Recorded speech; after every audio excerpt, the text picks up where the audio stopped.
Good morning student. Next हमारा topic है analytic continuation along a curve कि curve के अलोंग एनालिटिक कॉन्टिन्यूशन कैसे होगा। तो आपको पता है let gamma be a curve in the complex plane. आपने ये गामा एक कर्व मान ली कॉम्प्लेक्स प्लेन में जिसकी इक्वेशन क्या है with z equal to z t, यानी ये किस फॉर्म में लिखेगी एक्स टी प्लस में आइटा वाई टी, टी की वैल्यू ए से बी तक लिखेगी कि आपके पास टी कहाँ से कहाँ है less than equal to B.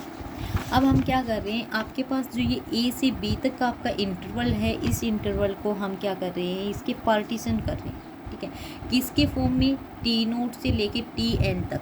ठीक है, यानी आपका ए नोट होगा वो किसकी इक्वल, सॉरी ए वैल्यू होगी वो किसके इक्वल होगी, टी नोट की। फिर इससे t one greater than t two आपकी कहाँ तक, लास्ट में आपकी टी एन जो आपके बी के इक्वल होगा। ठीक है, यानी आपके कितने पॉइंट्स आ गए, n+1 पॉइंट्स आ गए। ये वाला आपने इसके यानी ए बी को आपने क्या इस पार्टीशंस में तोड़ दिया। इस पार्टीशंस में तोड़ने के बाद हम कह रहे हैं कि आपके पास क्या चेन बनेगी। चेन में कह रहे हैं F1 D1, ठीक है, एंड F2 T2, क्योंकि इंटरवल्स आपका पहला क्या आ जाएगा ए से T1, ठीक है, फिर आपका T1 से T2, ठीक है, ये आपके पास D1, ये आपके पास D2। ठीक है, तो D1 में आपका F1 होगा, D2 में आपका F2 फंक्शन होगा। तो हम कह रहे हैं F1 D1 F2 D2 and इस तरीके से आपके कहाँ तक Fn Dn। ठीक है, इसमें ये सारे आपके क्या है, आपके फंक्शन के एलिमेंट है, एलिमेंट ऑफ फंक्शन। ठीक है, और ये एलिमेंट के फंक्शन है and such that F k+1 and आपका क्या है डी डोमेन है k+1। ठीक है, ये आपके पास क्या है डायरेक्ट एनालिटिक कॉन्टिन्यूशन है आपके किसके, ऑफ एफ के डी की। ठीक है, यानी F1 D1 एनालिटिक कॉन्टिन्यूशन है, F2 D2 एनालिटिक कॉन्टिन्यूशन है, F3 D3। इस तरीके से आपके ने ये आपने जर्नल बता दिया कि Fk+1 Dk+1 तक, और k की वैल्यू कहाँ से 1 2 और कहाँ तक लास्ट में Dn Fn है, तो n-1 तक k की वैल्यू ये आती है। ठीक है, तो ये वाले फंक्शंस इसमें क्या रहेंगे एनालिटिक। और आपके पास कह रहे हैं डी के आपकी डोमेन, जैसे आपने D1 डोमेन कहाँ से काम था ए से टी, यानी ए आपका क्या था टी नोट। ठीक है, तो आपकी D1 डोमेन आपकी कहाँ ऐसे कहाँ आई टी नोट से आपकी, अब टी नोट से T1। ठीक है, ये आपके पास डोमेन है। तो आप इसको उस D2 आपकी क्या आ रही है T2 से T2 से T3, सॉरी T1 से T2, D3 T2 T2 से T3 तक। ठीक है, D1 D2 इस तरीके से आप फाइंड आउट कर लोगे। तो डी के को हम कह रहे हैं कैसे कि जेड टी जो कर्व है उस कर्व के ऊपर, ठीक है, और उसके ऊपर Tk-1 टी आपका उस वाले अंदर बिलोंग करेगा, जैसे टी आपकी इसके अंदर बिलोंग करे D1 है, ये आपका टी इसके अंदर बिलोंग करे T1 T2 के बीच में, तो ये D2 है, less than equal to t के। ये आपने जर्नल फॉर्म लिखी, ये आपने यहाँ से निकाला था, ये आपकी जर्नल फॉर्म डी के ये रहेगा आपके, ये फंक्शन इसमें डायरेक्ट एनालिटिक कॉन्टिन्यूशन रहेंगे और ये डी के इसी कर्व के ऊपर करेंगे इसी को। एंड देन Fn और Dn is said to be analytic continuation of F1 D1 along the curve this, कि आपके पास ये कर्व चलती है। ठीक है, अब कर्व के लिए कह रहा है कि ये आपके पास कर्व है ए से बी तक पॉइंट की, फिर आपने क्या कर लिया इसके पार्टीशंस कर लिए। ठीक है, अब इस पे पार्टीशंस कर लिए तो आपने क्या लिया इस फर्स्ट वाले पार्टीशंस में जो आपका फंक्शन है F1, ठीक है, F2Z F3Z, ठीक है, इस तरीके से आपके क्या FNZ। तो कह रहे ये आपके क्या एनालिटिक कॉन्टिन्यूशन रहेंगे, जैसे F1Z है ये आपके F2Z का एनालिटिक कॉन्टिन्यूशन रहेगा, यानी आपके पास कोई रीजन कॉमन आएगा जहाँ पे F1Z के सम F1Z और F2Z आपके क्या रहेंगे इक्वल रहेंगे, यानी sum of the power series F1Z जो फंक्शन है जो पावर सीरीज लिए वो और ये इक्वल रहेंगे। ठीक है, इसी तरीके से ये नेक्स्ट में आपकी। अब इसके लिए ये कह रहा है कि uniqueness of an analytic continuation along a curve, uniqueness के ऊपर बोल रहे हैं, uniqueness of analytic continuation along a curve, कि अलोंग ए कर्व के ऊपर जो आपके पास एनालिटिक कॉन्टिन्यूशन रहेगी वो आपके पास क्या रहेगी यूनिक रहेगी। तो इसके पास थ्योरम क्या है आपके पास, analytic continuation of a given function element along a curve is unique, कि वो सारे आपके फंक्शन क्या है, यूनिक है। ठीक है, जैसे आपने F1 F2 Fn तक आपने लिए हैं, ये आपका जो f फंक्शन है आपका क्या यूनिक है। कोई आपको कहे कि ये एक f फंक्शन है और सेकंड आपके पास क्या एक g फंक्शन और है, ठीक है, इसी कर्व के ऊपर एक g फंक्शन होते थे, तो g फंक्शन का मतलब है कि वो g फंक्शन ही क्या आपका f फंक्शन है। ठीक है, ये आपको यूनिक बताना है। अल्टरनेट आप क्या कह सकते, let f n d n and g m e n be two analytic continuation of the given function element F1 D1। ठीक है, क्योंकि आपने क्या बताना है लास्ट में आपका Fn Dn कह रहे ये है आपके पास, तो कह रहे हैं इसको आप क्या कहोगे, यदि आपके पास ये बात सारे एनालिटिक कॉन्टिन्यूशन है तो Fn Dn आपके पास क्या एनालिटिक कॉन्टिन्यूशन है किसका, ऑफ F1 D1 का। ठीक है, अब यही आप ये इसमें कह रहे हैं कि आपके पास ये वाला एक फंक्शन है, सेकंड फंक्शन इसने क्या मान लिया GMEn, ये भी एनालिटिक कॉन्टिन्यूशन है F1 D1 का। ठीक है, तो कह रहा है और उसी सेम कर्व के ऊपर जो कर्व आपने लिए यही सेम कर्व गामा। ठीक है, तो आपको क्या लास्ट में क्या प्रूव करना है कि आपका Fn किसके इक्वल है, आपके Gn के, जब n is equal to m, ये आपको प्रूव करना है। तो ये प्रूव हो जाएगा, तो यानी ये दोनों फंक्शन क्या आपकी सेम, ये अलोंग कर्व है। वैसे आपने डायरेक्ट एनालिटिक कॉन्टिन्यूशन को हमने प्रूव किया था, सबसे पहले ही थ्योरम थी आपकी एनालिटिक कॉन्टिन्यूशन में, जहाँ पे F1Z लिया था आपने, F1Z एनालिटिक कॉन्टिन्यूशन लिया था किसका, F2Z का। ठीक है, इन D1 इंटरसेक्शन D2 में। ठीक है, Z जब बिलोंग कर रहा था। फिर आपके पास सेकंड क्या था कि आपके पास F2Z ये डायरेक्ट एनालिटिक कॉन्टिन्यूशन है मान लो F3Z के। ठीक है, तो आपको पता है इन दोनों से आपके पास F1Z इसकी इक्वल F2Z इसकी इक्वल है, तो F1Z क्या है आपका इक्वल है F3Z के। ये दोनों फंक्शन क्या आपके इक्वल है, तो आप क्या कहोगे आपके पास जो एनालिटिक कॉन्टिन्यूशन ऑफ फंक्शंस की वो वहाँ पे क्या आपने यूनिक, लेकिन यहाँ पे आपको किसके अलोंग द कर्व दिखानी है, अलोंग द कर्व करोगे इसको, तो अब आप क्या लेके चलोगे, सबसे पहले सपोज करके चलोगे दो एनालिटिक कॉन्टिन्यूशन जैसे आपको गिवन है। ठीक है, तो दोनों के आप क्या करोगे, कर्व के ऊपर है, कर्व का आप पार्टीशन करोगे तो आपके पास फंक्शन क्या, फंक्शन ऑफ एलिमेंट आएंगे। ठीक है, तो F1 D1 along the curve gamma namely ले लिया F1 D1 F2 D2 Fn Dn and G1 E1 and G2 E2 and Gm Em, where आपके पास ये सपोज किया हमने कि ये एनालिटिक कॉन्टिन्यूशन होंगी इस कर्व के अलोंग ये वाले दोनों, कब, जब G1 इक्वल टू F1 हो and D1 equal to E1। ठीक है, तो आपने क्या सबसे पहले तो पार्टीशंस लेंगे। ठीक है, आपने ए बी F1 के लिए जो फंक्शन है तो आपने पार्टीशन लिया कि यहाँ पे क्या है ए इज इक्वल टू T0, ये लेस देन है T1 से, less than equal to T2 आपके कहाँ तक, less than equal to Tn is equal to B। ये आपके पास इक्वल में आएंगे, ये लेस देन और इक्वल में। ठीक है, एंड सेकंड आपने क्या आपके जी फंक्शन के लिए भी होना चाहिए, जी फंक्शन के लिए आपने ए ले लिया S0 less than equal to S1 less than equal to S2 ऐसे m is equal to b। ठीक है, तो ZT आपकी जो कर्व है, कर्व तो इसके अंदर लाइव करेगी ना जितनी भी आपकी ये DI डोमेन्स हैं, DI आपने ले लिया 4Ti-1 less than equal to T less than equal to Ti। I आपका क्या है 1 से लेके आपके कहाँ तक है n तक, क्योंकि Tn तक आपने 1 से लेके n तक। उसके बाद फिर आपका सेकंड क्या है, एक पर तो ZT इसमें गया जब आपके पास F फंक्शन है, G फंक्शन है उसने यानी सेकंड वाले फंक्शन ने पार्टीशंस किया, उसका मतलब क्या है ZT आपके किस में बिलोंग कर रहा है EJ में। ठीक है, 4SJ-1 less than equal to S less than equal to SJ, J की वैल्यू आपकी कहाँ है 1 2 और कहाँ तक गया आपका M तक। ठीक है,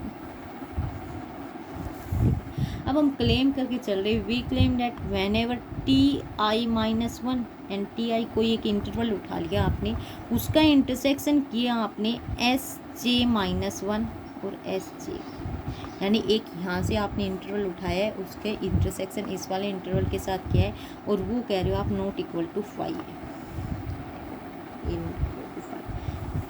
ये हम क्लेम कर रहे हैं इसके ऊपर।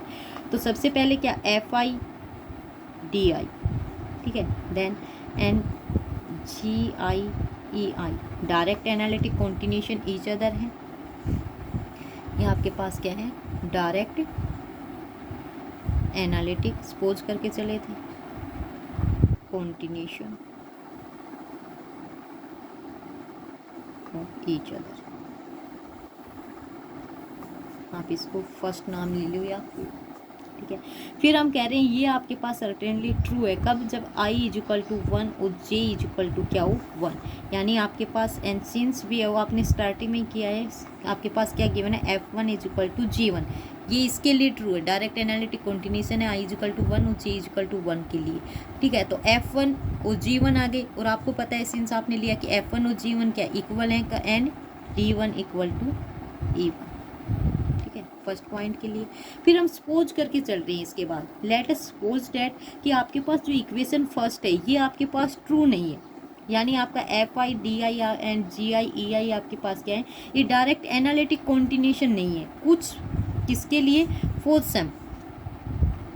सम आई के लिए एंड फॉर सम जे के लिए। और आई आपकी अब कहाँ से होगी, 1 के लिए तो आपने प्रूव कर दिया, तो अब 2 से ग्रेटर देन और less than equal to n के लिए कुछ आई ऐसे मिलेंगे और कुछ जे ऐसे मिलेंगे जिनके लिए आपकी ये फंक्शन क्या है, डायरेक्ट एनालिटिक कॉन्टिन्यूशन नहीं होगी, ठीक है। लेट अस सपोज दैट इसने स्टार ले लिया, star is not true for some i, कुछ आई के लिए इस कंडीशन को, यानी सपोज करके चले ये ट्रू नहीं है, तो ट्रू ये किसके लिए, डायरेक्ट एनालिटिक कॉन्टिन्यूशन के लिए ये मना कर रहे हैं, ठीक है, मान के चले।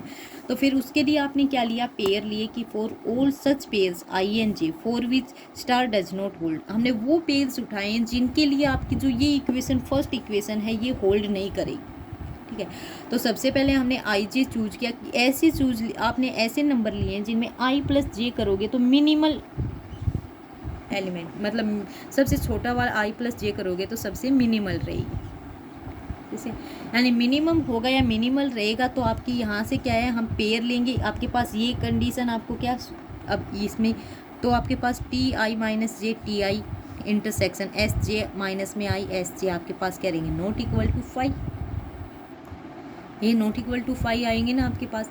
तो फिर आप क्या कहोगे, लेकिन f i d i and g i e i आपने पहले कहा है डायरेक्ट एनालिटिक कॉन्टिन्यूशन नहीं है इन सब के लिए, ठीक है, डायरेक्ट एनालिटिक कॉन्टिन्यूशन है इसके लिए, तो आप अज्यूम करोगे कि t i minus 1 greater than equal to s j minus 1, ये हम अज्यूम करके चले कि विदाउट लॉस ऑफ जनरलिटी हमने अज्यूम कर लिया कि आपका t i minus 1 greater than equal to s j minus 1, ठीक है, और आपके इसके लिए ये क्या कह रहा है, नॉट इक्वल टू 5, ठीक है।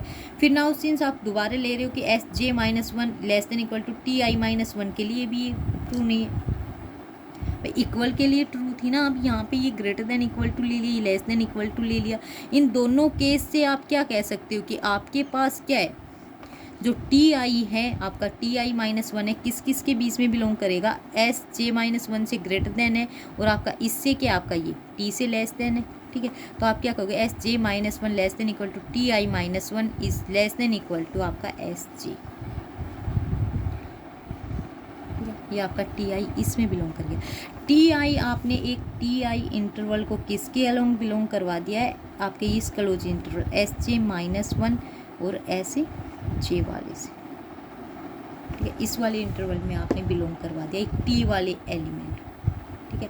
इसका मतलब क्या है कि आपका Z of T i minus 1 ये एलिमेंट इसके अंदर बिलोंग करके, Z T i minus 1 F1 वाले फंक्शन का किस में बिलोंग करके, d i minus 1 intersection d i intersection e g, इसमें आपका ये फंक्शन होगा तो आपका ये एलिमेंट इसी में इसी डोमेन में बिलोंग करेगा ना।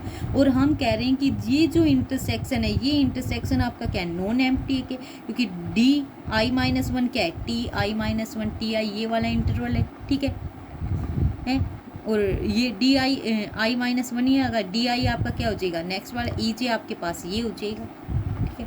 तो कह रहे ये आपके पास क्या है, नॉट इक्वल नॉन एम्प्टी दे रखे हैं, नॉन एम्प्टी है, और आपके पास गिवन क्या है, इसका मतलब यहाँ से यदि आपके पास ये इसके अंदर बिलोंग कर गया और इनकी इंटरसेक्शन मान लो ये फंक्शन है आपके पास, ये कर्व इसमें ये फंक्शन है, तो आपके पास ये कॉमन रीजन आ गया, इस कॉमन रीजन में क्या है, कोई ना कोई पॉइंट ये जेड टी आई ले लिया, तो इसका मतलब क्या है कि आपका एफ आई या जो भी आपका यहाँ पे ये एफ आई डी आई जो फंक्शन होगा ये क्या होगा, डायरेक्ट एनालिटिक कॉन्टिन्यूशन रहेगा किसके लिए, एफ आई माइनस 1 और डी आई माइनस 1,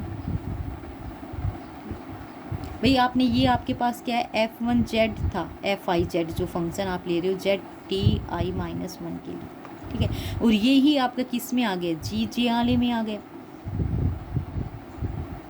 और f1z को किस में कहते हो, आपकी f1z आपका क्या डायरेक्ट एनालिटिक कॉन्टिन्यूशन है f2z के लिए, तो वही क्या इसने fi-1 di-1 आपका क्या डायरेक्ट एनालिटिक कॉन्टिन्यूशन है f2 d2, ये तो आपके पास गिवन है। Analytic continuation along a curve की डेफिनेशन से ये आपके पास इसका क्या है एनालिटिक। तो इसका मतलब क्या है कि आपका ti-1 आपके किस में बिलोंग कर गया, ये इसमें बिलोंग कर गया। तो इसका मतलब ये आपके पास क्या आ गया, नॉट इक्वल टू फाई आ गया।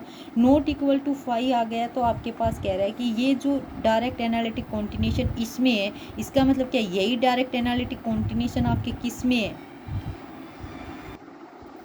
ठीक है।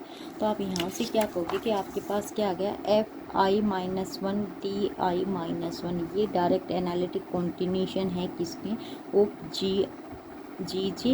और ej, क्योंकि आपका ti-1 है, ये किस में बिलोंग कर गया, sj-1 से less than equal to sj वाले इंटरवल, ठीक है।